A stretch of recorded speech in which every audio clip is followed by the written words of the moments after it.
नया दौर के खुसूसी ट्रांसमिशन सुप्रीम कोर्ट से जारी है। मैं इस वक्त मौजूद हूँ नामवर वकील सलाहुद्दीन साहब के साथ। सर, आपके कल कमेंट सोशल मीडिया पे बड़े वायरल थे कि मॉडल टाउन के शरीफों और गुजरात के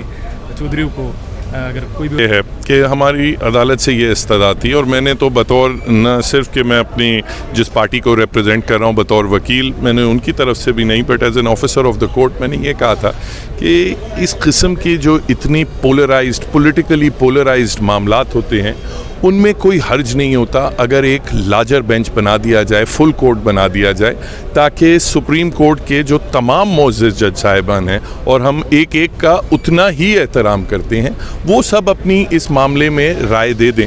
देखिए, एक माजी में ये सिर्फ पॉलिटिकल पार्टीज़ की तरफ से बात नहीं आई। आपने कल देखा कि 7 साबिक जो सदूर थे सुप्रीम कोर्ट बार एसोसिएशन के, उन्होंने भी कहा सर ये ऐसा मामला है कि ये तासुर ना जाए कि ये जो कुछ चंद जज साहिबान हैं वही इस केस में समाअत करना चाहते हैं, और वही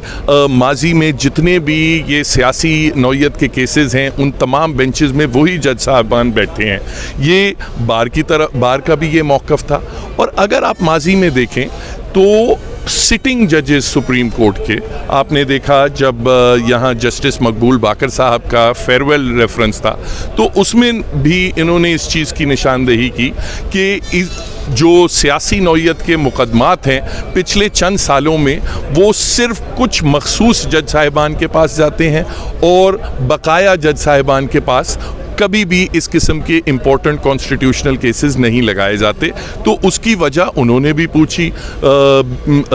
इसमें जस्टिस फ़ाइज़ ईसा साहब के भी इस मामले में खतूत हैं। तो देखिए, जब हर तरफ से एक एतराज़ हो रहा हो, एक बेशक अगर एक इम्प्रेशन बना हुआ है, बेशक गलत भी हो, मगर हर तरफ अगर एक इम्प्रेशन बना हुआ है कि ये जो ऐसे सियासी केसेस हैं उसमें सिर्फ चंद जजेस इंक्लूड किए जाते हैं, तो फिर मैं समझता हूँ कि कोई इसमें बुज़ाका ख़ेज़ बात नहीं थी कि अगर बाकी अपने साथियों को भी उसमें शामिल कर देते कि उनकी राय से और उनकी भी विजडम से इस्तिफ़ादा होता। अब इशू ये बन जाएगा कि अब जो फैसला आएगा, और ये इसी चीज़ की हमने कल निशानदेही की थी, फिर बाद में अब पार्टीज़ ने फ़ैसला कर लिया कि अब हम इस मज़ीद प्रोसीडिंग्स में शामिल ही नहीं होंगे, जिसकी वजह से अब जो भी फ़ैसला आएगा वो मुतनाज़े होगा। अब ये इस तमाम जो इशू बना भी, आज अगर ये चीफ मिनिस्टर की इलेक्शंस वगैरह का डिस्प्यूट जो आया है वो भी तो आप देखें, जब 5 रुकनी बेंच था तो उसमें इन 3 जज साहिबान की राय थी कि स्पीकर को अदलिया पे सवालात उठाए जा रहे हैं और उसकी इम्पार्शियलिटी पे सवालात उठाए जा रहे हैं। वो 3 वजूहात हैं उसकी। 3 जो डिस्क्रेशंस हैं चीफ जस्टिस साहिबान के पास, वो उन डिस्क्रेशंस को कंट्रोल और स्ट्रक्चर करने की ज़रूरत है। नंबर 1, बेंच की फॉर्मेशन का मामला है कि कौन से जजेस कौन सा केस सुनेंगे। ये जो है ये सिर्फ चीफ जस्टिस साहब के इख्तियार में नहीं होना चाहिए, बल्कि फुल कोर्ट को एक मेथडोलॉजी, ट्रांसपेरेंट किस्म की मेथडोलॉजी बनानी चाहिए कि कोई ये एतराज़ ना कर सके कि हैंड पिक जजेस, पिक एंड चूज़ की बुनियाद पे जजेस किसी बेंच में बैठे हैं। दूसरा, जो चीफ जस्टिस साहब के पास एक कंप्लीट डिस्क्रेशन है, अनकंट्रोल्ड डिस्क्रेशन है, वो ये है कि कौन सा केस कब लगता है। यहाँ भी और कल भी हियरिंग में इस चीज़ पे एतराज़ उठाया गया कि कुछ ये जो पीटीआई के जो डिफेक्टर्स की अपील थी, वो अपील मई से लेके आज तक वो उसमें कोई फ़ैसला ही नहीं आया, वो फिक्स ही नहीं हुए केसेस। मगर जहाँ ये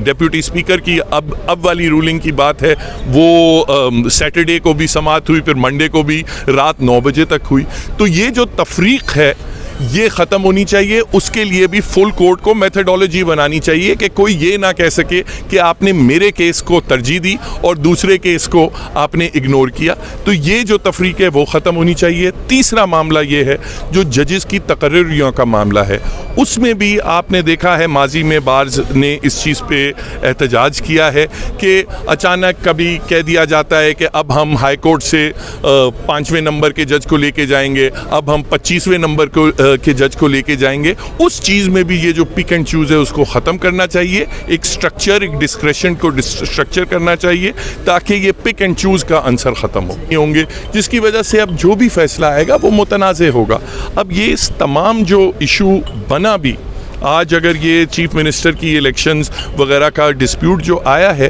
वो भी तो आप देखें, जब 5 रुकनी बेंच था तो उसमें इन 3 जज साहिबान की राय थी कि स्पीकर को डिफेक्टर्स का वोट गिनना ही नहीं चाहिए 63A में, जबकि 2 जो अक़लियत में जजेस थे उनकी राय ये थी कि इन 3 जजेस की तरफ से आइन को की तशरीह नहीं हो रही बल्कि आइन की नए सिरे से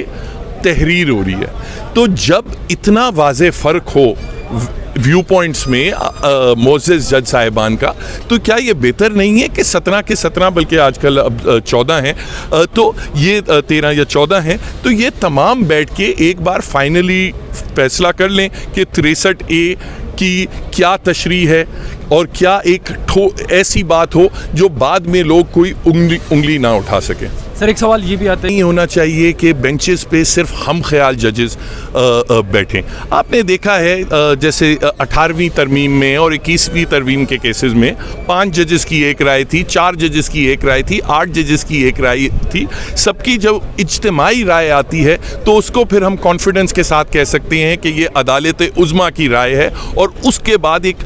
माशरे में एक चैन आता है। मगर जब एक बेचैनी तब आती है जब लगता है कि कुछ हम ख्याल जजेस अगर केसेस सुन रहे हैं तो नेचुरली एक बेचैनी उससे पैदा होती है।